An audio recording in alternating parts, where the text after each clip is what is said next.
ప్రభు అయిన యేసుక్రీస్తు నామములో అందరికీ వందనాలు, శుభములు.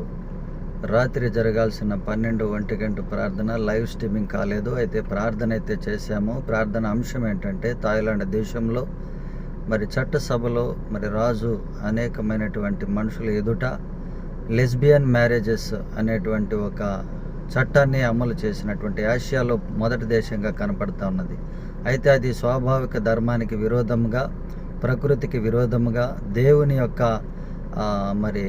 సంకల్పానికి విరోధముగా చేసినటువంటి చట్టము. తద్వారా దేవుని తీర్పులేకి వారు వస్తారు, దేవుని శిక్ష గురి కావాల్సి వస్తుంది. ఆనాడు సొదొమ గొమొర్రా పట్టణస్థులు ఏ విధంగా అగ్నికి ఆహుతైనారో అలాగా రెండవ మరణం ద్వారా వారు అగ్నిలోకి వెళతారు. వాళ్ళ కొరకు మనం ప్రార్థన చేద్దాం.